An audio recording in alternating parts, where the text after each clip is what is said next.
रवी आणि ताराचा विवाह धूमधडाक्यात साजरा झाला. मनासारखा पती मिळाला म्हणून तारा खुश होती, तर प्रख्यात चित्रकार आपला जावई आहे या भावनेनं आप्पांना कृतकृत्य झाल्याचं समाधान मिळालं. त्यामुळे त्यांनी विवाह समारंभात काहीही कमी पडू नये म्हणून डोळ्यात तेल घालून काळजी घेतली. रवीची बहीण, भाऊ आणि आईवडील सर्वजण जातीनं हजर होते. असं म्हणण्याचं कारण म्हणजे रवी एका सिलोनच्या मुलीच्या नादी लागून तिच्याशी विवाह करणार आहे हे बहिणीनं घरी सांगितल्यामुळे घरची सगळी माणसं नाराज होती. त्यांचा त्या लग्नाला विरोध होता. त्यामुळे शांता रवीच्या लग्नाला कुणीही येणार नव्हतं. पण तो विवाह टळल्यामुळे आणि त्यांच्याच समाजातल्या एका सुशील शिकलेल्या मुलीशी विवाह ठरल्यामुळे घरची मंडळी खुश होती. गोरा रंग, घारे डोळे, सुडौल बांधा, काळेभोर लांब सडक केस आणि मोहक चेहरा एखाद्या कसबी चित्रकारानं काढलेल्या कलाकृतीसारखी दिसत होती तारा. त्यामुळे रवी आपल्या नशिबावर बेहद्द खुश होता. तो तिला जीवापाड जपत होता.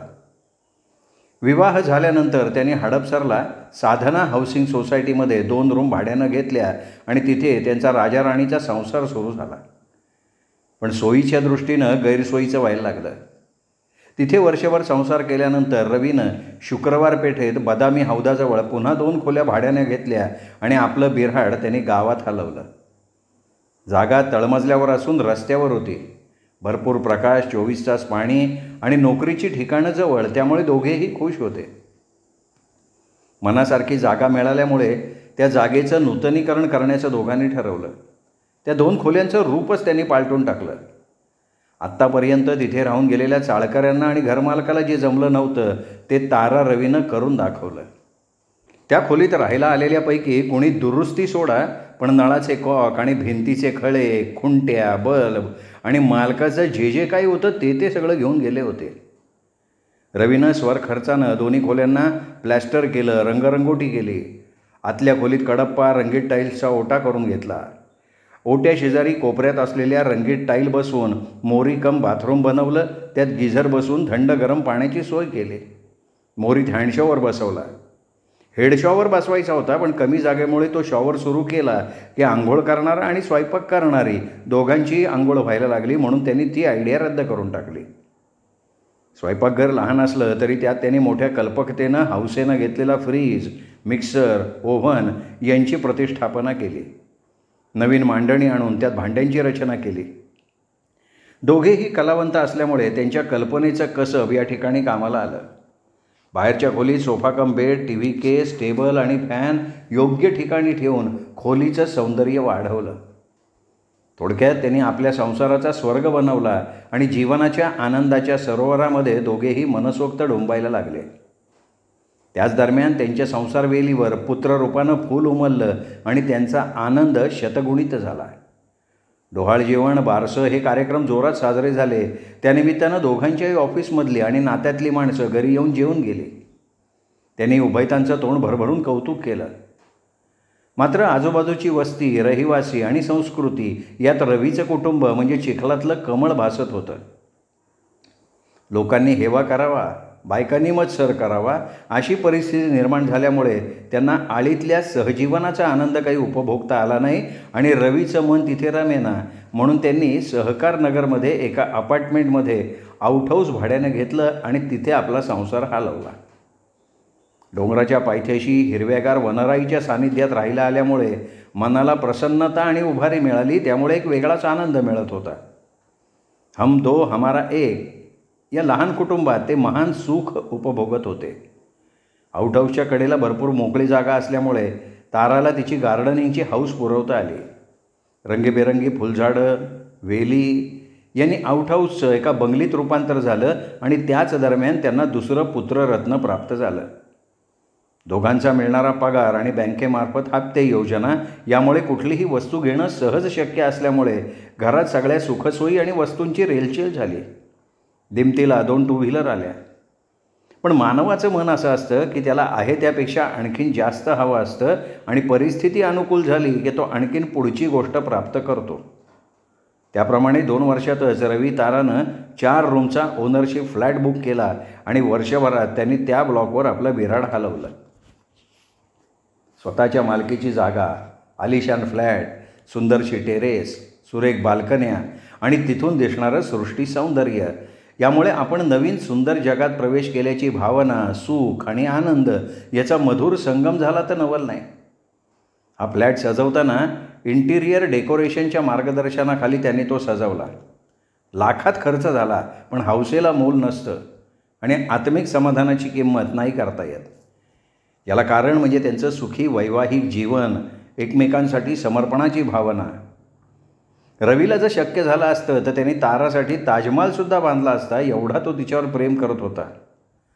आणि रवीला सुखी आणि खुश ठेवण्यासाठी तारा त्याच्यावर जीव उधळत होती. अशा प्रकारे काळ चालला होता. तारा आणि रवीचा विवाह होऊन आता जवळजवळ 20 वर्षांपेक्षा जास्त काळ लोटला होता. त्यांचा जरी प्रेमविवाह नव्हता तरी विवाहानंतर प्रेम असा उलट प्रकार झाला. दोघांचं एकमेकांवर अतीव प्रेम आहे. त्यातल्या त्यात रवी ताराला फार जपत होता. तारा ही त्याचं पूर्ण जीवन भरून राहिली होती. त्यामुळे निसर्गचित्र काढणं असो, नाटक असो, सिनेमा असो किंवा कुठेही जाणं असो, रवी ताराला घेतल्याशिवाय जात नसे. तारासुद्धा रवीची सावली बनली होती. रवीला फोटोग्राफीचाही छंद. तेव्हा त्याच्या फोटोच्या अल्बममध्ये किमान 50 फोटो तरी ताराचे आहेत. विविध पोजमध्ये, विविध पेहरावातले तर अनेक ठिकाणावर काढलेले सुंदर फोटोग्राफ बघून रवीला ताराशिवाय काहीच सुंदर दिसत नाही किंवा तो ताराला क्षणभर विसरू शकत नाही याचीच प्रचिती येते. तारा नोकरी करते तर तिला जाताना येताना त्रास होऊ नये म्हणून रवी तिला नोकरीच्या ठिकाणी सोडणं आणि आणणं हेही काम काळजीपूर्वक करतो. वास्तविक बघता ती तिच्या मैत्रिणीबरोबर बसनं घरी येऊ शकली असती, पण रवीला तेवढाही त्रास ताराला होऊ नये असं वाटत होतं. रवी आणि तारांनी कष्ट करून पैसा साठवून स्वतःचा फ्लॅट घेतला आणि आता ते हक्काच्या घरात राहत आहेत. आशिष आणि आशा अशी 2 चुणचुणीत गोड मुलं आहेत. ती अभ्यासात हुशार आहेत. आशिष 8वीत आहे तर आशा 5वीत शिकते आहे. सुंदर सुस्वभावी बायको, गोंडस मुलं, स्वतःची वास्तू, त्या वास्तूत फ्रीज, रंगीत TV, washing machine, mixer, tape recorder, scooter अशा सगळ्या वस्तू आपापल्या जागेवर विराजमान झालेल्या आहेत. थोडक्यात त्यांचं जीवन शांत समुद्रावर डोलत चालणाऱ्या जहाजाप्रमाणे चालू होतं. दोघंही आपल्या संसारात तृप्त होती, आनंदी होती. एकमेकांच्या गाढ विश्वासावर त्यांचं प्रेमाचं मंदिर उभं होतं.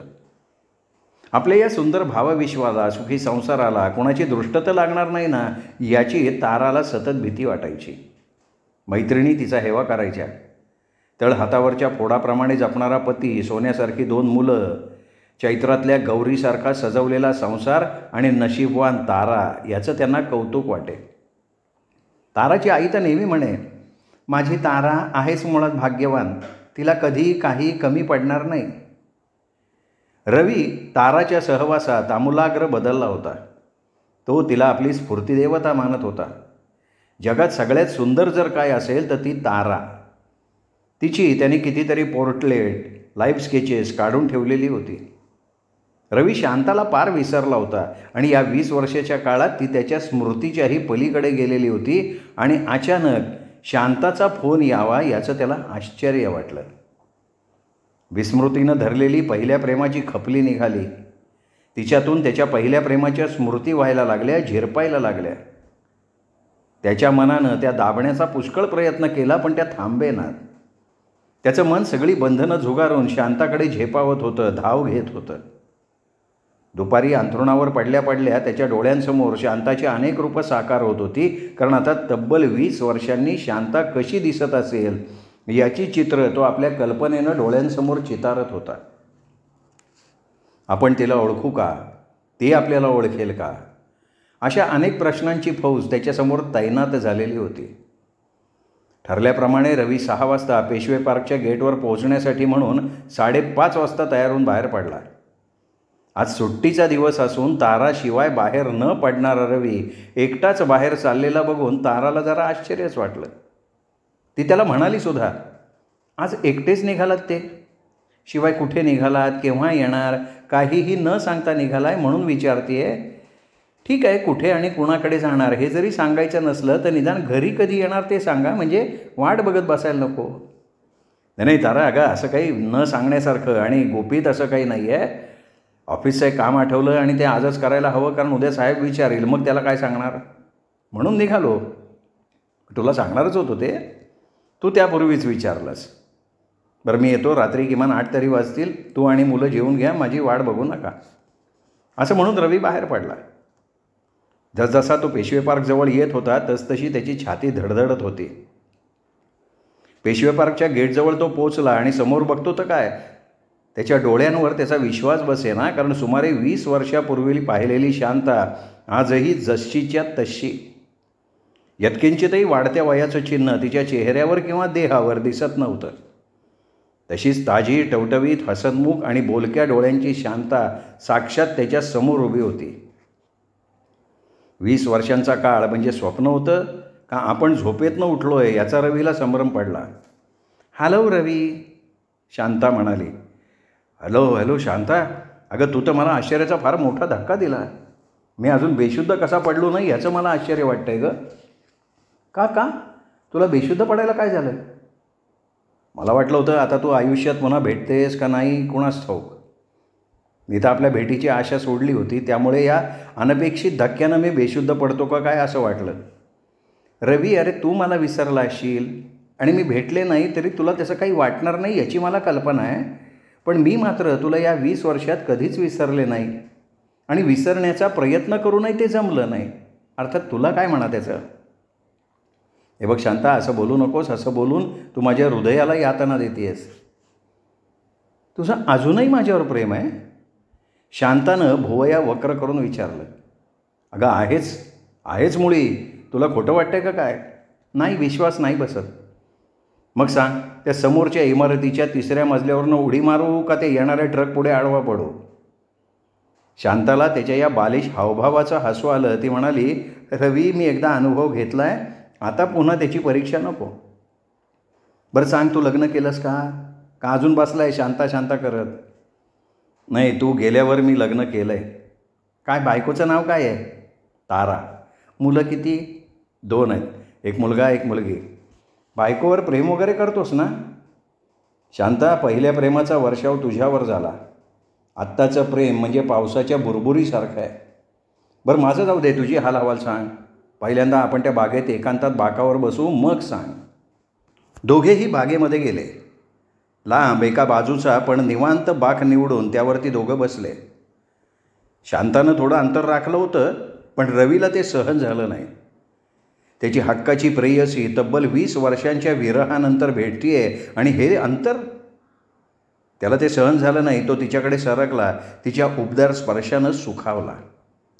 मात्र शांतानं प्रतिकार केला नाही. बरं सांग शांता, तुझं कसं काय चाललं आहे? मी इथून गेल्यानंतर वर्षभरात माझं लग्न झालं. वडिलांनी एक इंजिनियर माझ्यासाठी हेरून ठेवला होता. दिसायला चांगला, चांगली नोकरी, चांगला पगार. मी होकार दिला. माझंही लग्न झालं. मलाही 2 मुलगेच आहेत. सध्या तिथेच कॉन्व्हेंटमध्ये शिकतायत. शांता, संसारात तू सुखी असशील? रवी, तू सुखी आहेस का? दोघेही खिन्न हसले. खरं सांगू का रवी, मनुष्य दिसायला कसाही असो, धडधाकट असला म्हणजे पुरे. त्याची नोकरी ही उपजीविकेपुरती असली तरी चालेल, पण त्याचं मन कसं हळूवार असायला हवं. त्याचं मन हे कलावंतासारखं भावनाप्रधान असायला हवं. आणि अशी माणसं जेव्हा प्रेम करतात तेव्हा एखाद्या कमल असलेल्या शोभिवंत किनारा लाभलेल्या सरोवरात डुंबत राहिल्यासारखं वाटतं. आणि हा अनुभव रवी मी तुझ्या सहवासात अनुभवला आहे. पण माझा नवरा हा मेकॅनिकल इंजिनियर आहे. त्याचा बराचसा वेळ हा निर्जीव इंजिनच्या सहवासात जातो. त्याला इंजिनमधले दोष समजतात, ते तो दुरुस्त करतो. पण हेच मुळी यांत्रिक वाटतं. त्यात भावनेचा ओलावा नाही. तो वागताना यंत्राप्रमाणे चुकत नाही. मुलांचे वाढदिवस, माझा वाढदिवस, आश्वासनं अगदी बिनचूक आणि तंतोतंत पाळतो, एखाद्या कम्प्युटरप्रमाणे. पण रवी, माणसं ही प्रेमावर भावनेच्या ओलाव्यावर जगतात. ती कधी चिडत नाहीत, रुसत नाहीत, कशाची तक्रार करत नाहीत. एक वेळ वाढदिवस विसरावा, एखाद्या दिवशी उशिरा घरी यावं, मला वाट बघायला लावावी, आबोला धरावा, पण काही नाही. रवी, याचं वागणं, बोलणं, घरी येणं, नोकरीवर जाणं, सगळे कार्यक्रम यंत्राप्रमाणे, घड्याळाप्रमाणे. अशा वेळी तुझी आठवण येते. तुझी भांडणं, तुझं रुसणं, तुझं रडणं, या सगळ्या गोष्टी आठवतात. पण जाऊ देत ते. प्रारब्ध हे अटळ असतं. असं म्हणून तिने दीर्घ सुस्कारा सोडला. रवीने तिचा हात हातात घेतला, कुरवाळत म्हणाला, शांता, जे व्हायचं आहे ते झालं. तू मला विसरली नाहीस हे मी माझं भाग्य समजतो. पण शांता, आपण शरीरानं जरी वेगळे असलो तरी मनानं मात्र एक आहोत हे लक्षात ठेव. या प्रदीर्घ गप्पांमध्ये ते दोघं सभोवतालचा परिसर, काळ, वेळ पार विसरली होती. जेव्हा ते शुद्धीवर आले तेव्हा रात्रीचे 8 वाजायला आले होते. बाकीचे सगळे लोक निघून गेले होते. वॉचमन राहिलेल्यांना हाकलत होता. ते दोघेही उठले, बाहेर आले. दोघांनी जवळच्या हॉटेलमध्ये कॉफी घेतली. शांता, तुझा मुक्काम किती दिवस आहे? का रे, मी जायची वाट बघतोयस? नाही, तसं नाही, म्हणजे मला त्याप्रमाणे माझी ॲडजस्टमेंट करायला. हे बघ रवी, मी तब्बल 10 दिवस पुण्यात आहे. मला बरीच कामं आहेत. शिवाय तळ्यातल्या सिद्धिविनायकाला अभिषेक करायचा, तिकडे चतुश्रृंगी देवीची ओटी भरायची, काही खरेदी वगैरे करायची. त्यामुळे रवी, मला वाटतं तू मला रोज हवा आहेस. तू रजा काढलीस तर उत्तम, पण तू ठरव काय ते. हे बघ शांता, तू मला आदल्या दिवशी तुझा उद्याचा कार्यक्रम सांगत जा, म्हणजे त्याप्रमाणे मी मोकळा राहीन. उगाच 10 दिवस रजा काढून घरी का बसलो आहे हे सांगणं अवघड आहे. आणि घरी बसलोच आहे तर रोज जाता कुठे हे घरी सांगणं अवघड आहे. तेव्हा सलग रजा न घेता तुझ्या कार्यक्रमाप्रमाणे मी ते सगळं ॲडजस्ट करेन. ठीक आहे, मग उद्या मला विद्यापीठात जायचं आहे, तसंच सिम्बॉयसिसमध्ये पण जायचं आहे. ते ठीक आहे, पण किती वाजता? सकाळी 11ला जाऊ, 2 वाजेपर्यंत रिकामी येऊ. मग ठीक आहे, मी उद्या पहिल्या हाफला दांडी मारतो, दुपारी जाईन ऑफिसला आणि मग 5 वाजता पुन्हा तुझ्या सेवेला हजर. छान डोकं चालवतोस तू. याप्रमाणे रवी शांताच्या खिदमतीला जायला लागला. तो घरातून नोकरीच्या निमित्तानं बाहेर पडायचा, पण नोकरीवर तो नियमित जाईन असं झाला. कामाच्या ठिकाणी कधी तो सकाळी नसायचा, कधी दुपारी नसायचा. तेवढ्या काळात त्याच्या 3-4 रजाही झाला. त्याच्या सहकाऱ्यांच्या लक्षात ही गोष्ट आली, पण रवीनं त्यांना पटेल असं कारण दिलं आणि गप्प करून टाकलं. त्याचप्रमाणे रवीचं घरचं वागणं अनियमित झालं. रोजचं रुटीन पार बदललं. कधी ऑफिसमध्ये मीटिंग आहे म्हणून लवकर जायचा, तर केव्हा ओव्हरटाईम आहे म्हणून उशिरा यायचा. बरं, कामानं वैतागलेला आहे म्हणावं तर मूडमध्ये असायचा. काही विचारलं तर चमकायचा, दचकायचा, हसण्यावारी न्यायचा. ताराला त्याचं हे वागणं नवीन होतं. तो पूर्वी असा कधी वागत नव्हता. मग नेमकं असं काय झालेलं असावं की रवी एका वेगळ्याच मूडमध्ये, एका वेगळ्याच नादात वागायला लागला. त्याच्या वागण्यात थोडा परकेपणा वाटायला लागला. तो काहीतरी लपवतोय हे ताराच्या चाणाक्ष नजरेनं ओळखलं. पण त्याच्या मागचं कारण मात्र तिला समजत नव्हतं. तिने घरात त्याच्या वागण्यावर बारीक लक्ष ठेवलं. त्याच्या पश्चात त्याचे किस्से तपासून बघितले. तो झोपेत असताना काही बरळतोय का ते पाहिलं. त्याला अनेक प्रश्न विचारून बघितले, पण तिला काही शोध लागत नव्हता. बरं, त्याच्या आनंदी मूडमुळे त्याच्याशी भांडताही येईना. पण या बाबतीत काहीतरी करायला पाहिजे हे मात्र तिला समजत होतं, पण काय करावं हे तिला कळत नव्हतं. मध्यंतरी 2 दिवस शांता मुंबईला गेल्यामुळे रवीला सवड मिळाली. त्यामुळे तो ते 2 दिवस नेहमीसारखा होता, नॉर्मल. आज नाही का ऑफिसची मीटिंग, ओव्हरटाईम? तारा उपरोधानं म्हणाली. नाही, आज मी मुद्दाम सांगितलं की म्हटलं मला जमणार नाही. काय गेल्या आठवड्याभरात मला तुला कुठे बाहेर नेता नाही आलं, तुझ्या सहवासात निवांत राहता नाही आलं. तेव्हा ठरवलं की 2 दिवस आता कामाला दांडी. रवीनं मखलाशी केली. बरी आठवण झाली म्हणायची माझी. नशीब माझं की आपलं लग्न झालं आहे, आपल्याला बायको आहे, 2 मुलं आहेत, याची तुम्हाला आठवण आहे. बरं, ते जाऊ दे. आज आपण दुपारी 3च्या शोला जायचं. शो सुटल्यावर बाहेर फिरायला जाऊ. मुलं आज जातील आज जोडी. नाहीतरी आप्पा म्हणत होते अलीकडे मुलं आली नाहीत, तेव्हा 2 दिवस त्यांना तिकडे पाठवू, म्हणजे आपण राजा राणी अगदी 8 दिवसाची कसर भरून काढू. काय? रवी रंगात आला होता. ईश्य, काहीतरीच तुमचं. तारा विरघळली, लाजली. दुपारच्या शोची तिकीटं रवीनं आधीच काढली होती. नवरा बऱ्याच दिवसातनं मूडमध्ये आलेला बघून ताराला आनंद झाला. तिला वाटलं आपण उगाचच रवीवर संशय घेतला. पिक्चरचा विषय विवाहित पतीची प्रेयसी आणि त्यातून निर्माण झालेला कलह, विस्कटलेली मनं, संसाराची घडी, सुखी संसाराला लागलेलं ग्रहण, त्याचा मुलांवर होणारा परिणाम, सर्वांची धोक्यात आलेली मनःशांती आणि शेवट गोड, अशी सर्वसाधारण कथा. पिक्चर संपल्यावर ताराच्या मनावर त्या स्टोरीचा परिणाम अद्यापही तसाच होता. तेव्हा ती म्हणाली, विवाहित आणि कुटुंबवत्सल पुरुषाला असं वागणं शोभत नाही. अशा पुरुषाला ना चौकात फटके मारले पाहिजेत. घरात पक्वान्नांचं ताट भरलेलं असताना बाहेर शेण खायला लाज कशी वाटत नाही मी म्हणते. अगं चालायचंच ग. घरी पोटभर जेवणारे बाहेर चमचमीत मिसळ पावभाजी खातात ना. अगं माणसाला चेंज हवा असतो. मग चेंज काय फक्त पुरुषालाच हवा असतो? बायकांनी हेच म्हटलं तर चालेल का? नाही चालणार. कारण ती पुरुषाच्या मालकीची वस्तू आहे. तिने त्याला पाहिजे तसंच वागलं पाहिजे ना. अगं तारा, मला फक्त खाण्याच्याबद्दल बोलायचं होतं. वागण्याबद्दल तुझं आणि माझं मत एक आहे. दोघंही गप्पा मारत मारत स्कूटरवरनं बंड गार्डनला आले. तिथे एका बाजूच्या पण नदीपात्राच्या कडेच्या बाकावर बसले. रवी मनातनं अस्वस्थ होता. त्याला शांताचा विषय काढायचा होता. त्याला शांताला राजरोज घरी बोलवायचं होतं.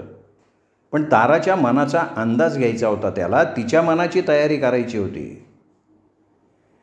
तारा, जर एखाद्या माणसाच्या आयुष्यात विवाहापूर्वी जर प्रेम प्रकरण घडलं असेल पण तो केवळ अपघात असेल आणि नंतर जर त्याचं दुसऱ्या कोणाशी लग्न झालं असेल, लग्नानंतर तो आपल्या पत्नीमध्ये संसारामध्ये पूर्ण रमला असेल, सुखी असेल आणि जर त्याला त्याची पूर्वीची प्रेयसी भेटली, अर्थात तीही विवाहित असेल, तर मग त्याच्या पत्नीची प्रतिक्रिया काय असेल? काय असणार आहे? दोघेही जर आपापल्या संसारात सुखी असतील, लग्नापूर्वीचं सगळं लग्नाच्या होमात जळून भस्म झालं असेल, दोघंही अग्नीच्या साक्षीनं पवित्र झाले असतील, तर त्यांच्या चालू आयुष्यावर त्याचा परिणाम व्हायचं काही कारणच नाही. कारण तिथे शिल्लक राहते फक्त मैत्री किंवा ओळख. पण तुम्ही मला हे का विचारताय? आणि कोणाच्या आयुष्यात हा प्रसंग आला आहे? ताराने त्याला प्रश्न केला. नाही नाही, त्याचं काही नाही ग. माझा एक मित्र आहे, त्याची गोष्ट आहे. लग्नाआधीची त्याची मैत्रीण त्या दोघांना भेटली. त्यांनी तिची बायकोची ओळख करून दिली आणि घरी आल्यावर त्यातनं गोंधळ आणि मग जागरण हा कार्यक्रम सुरू झाला. मित्राला बायकोची समजूत घालता घालता नाकात दम आला. रवीने हसत हसत सांगितलं, हे बघा, वास्तविक बघता ही त्याच्या बायकोची चूक आहे. मी जर त्या ठिकाणी असते तर तिला घरी बोलवलं असतं, तिला चहा पाणी केलं असतं, तिच्याशी मैत्री केली असती. तारा विश्वासानं म्हणाली आणि रवीला हेच पाहिजे होतं.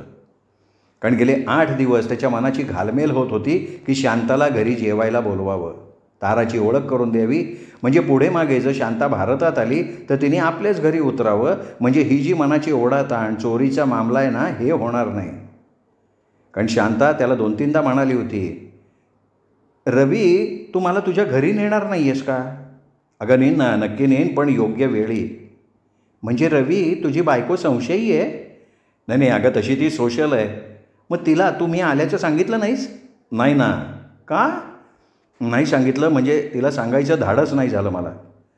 म्हणजे तू रोज येतोयस हे तिला न सांगता, तिच्यापासून लपवून, चोरून?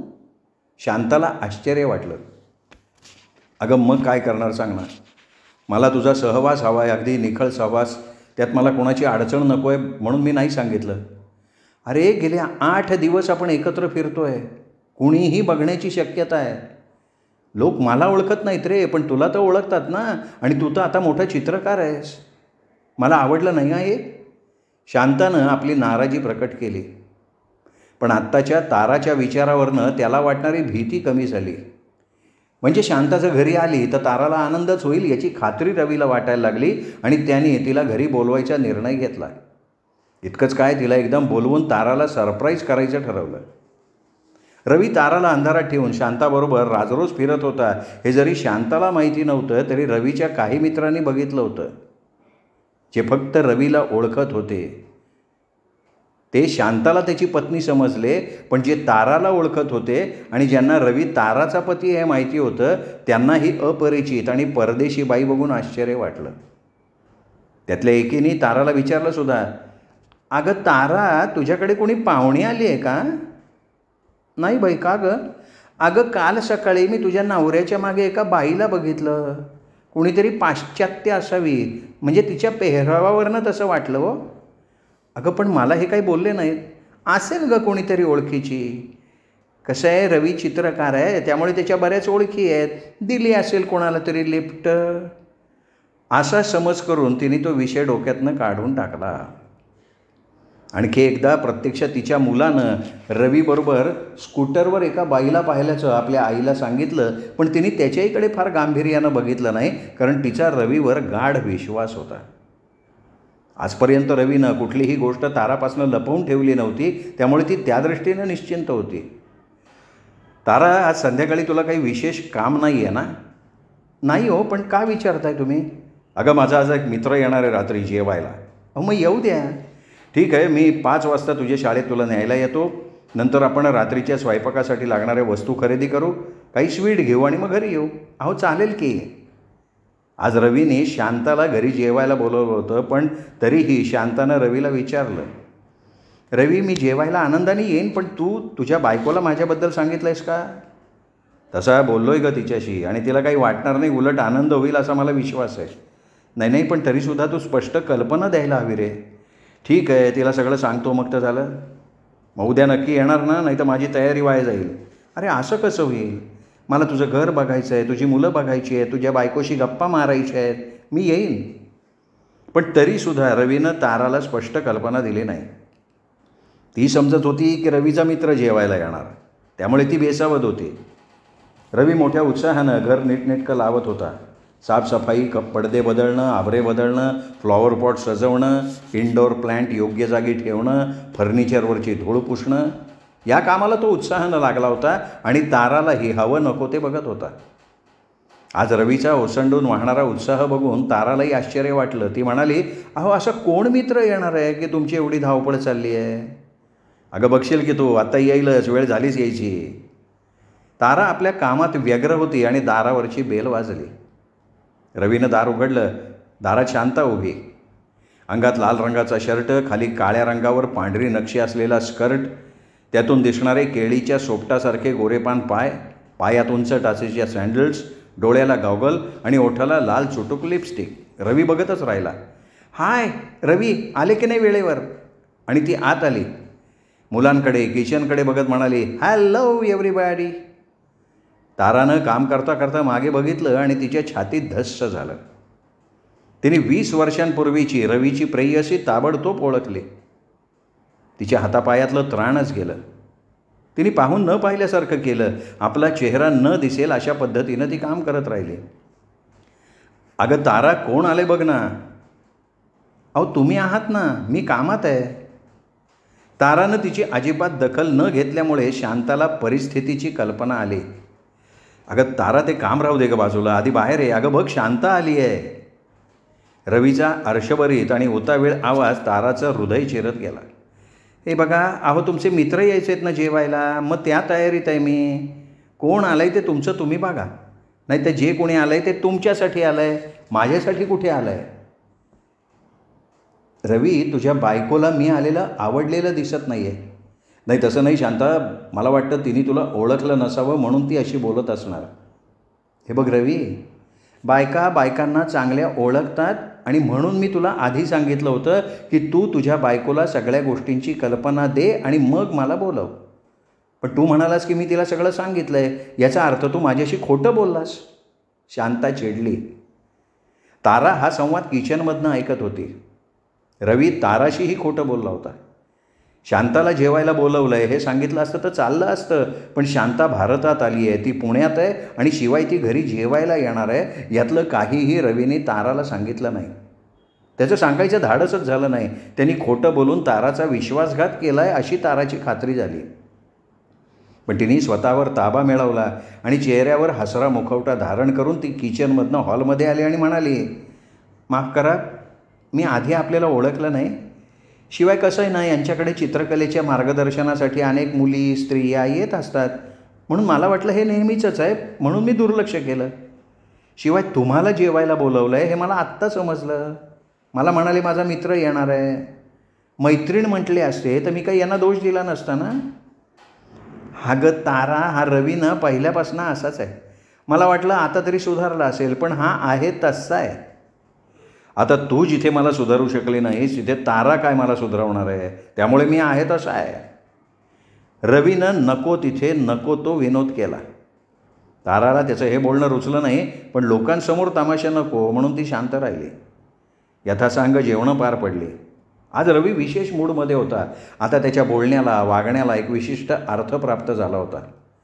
त्याचं तिच्या पुढे पुढे करणं, तिला खुश ठेवण्यासाठी, तिला हसवण्यासाठी त्याची चाललेली धडपड, त्याची डोळ्यांची भाषा, चेहऱ्यावरचे भाव, सगळं काही ताराला समजत होतं. तशी तशी तारा अस्वस्थ होत होती. मुलांच्या समोर तिची अवस्था केविलवाणी झाली होती. तारा विचार करत होती, गेल्या 8-10 दिवसातला रवीच्या वागण्यातला बदल, त्याचा अनियमितपणा, त्याची गोंधळलेली अवस्था, या गोष्टींचा शांताच्या पुण्यात येण्याशी काहीतरी संबंध असावा. तिने त्वरित शांताला प्रश्न केला, शांता, गेले 8-10 दिवस तुम्ही पुण्यात असताना तुम्ही इथे का नाही आला हो? मी तर म्हणते तुम्ही आमच्याकडे उतरला का नाहीत? शांता दिग्मूढ झाली. याचा अर्थ रवीने हिला मी पुण्यात आल्याचं सांगितलं असावं किंवा ताराला आपण पुण्यात आहोत हे निश्चित माहिती झालेलं असावं. तेव्हा तिला खरं सांगावंच लागलं. तू म्हणतेस ते खरं आहे, शिवाय मी आल्या आल्या रवीला फोन केला होता तेव्हा तो तसं काही म्हणाला नाही, मग मी मैत्रिणीकडे उतरले. त्यावेळी नसेल यांना सुचलं ग, पण नंतर तर रोज भेटत होतात ना तुम्ही, मग हे तुम्हाला काही बोलले नाहीत? अगं तारा, मी ह्याला रोज सांगत होते की तू तुझ्या बायकोला हे सांगितलंस का? तर हा नाही म्हणायचा, उद्या सांगेन म्हणायचा. शांता आता ताराच्या प्रश्नात गुरफटत चालली होती. तसतसा रवीचा चेहरा पांढरा फट्ट पडत होता, कारण तो आता पूर्णपणे ताराच्या कचाट्यात सापडला होता. पुढच्या संकटाची त्याला चाहूल लागली, पण रवी आत्ता काही करू शकत नव्हता. श्रोते हो, तुम्ही ऐकत होतात नारायण शेळके लिखित अंतर्वेदी या कादंबरीचं प्रकरण. हे प्रकरण इथेच संपलं. पुढचं प्रकरण उद्या. पण तत्पूर्वी अजूनही तुम्ही जर चॅनल सबस्क्राईब केलं नसेल तर कृपया चॅनल सबस्क्राईब करा, एवढीच विनंती करतो आणि थांबतो.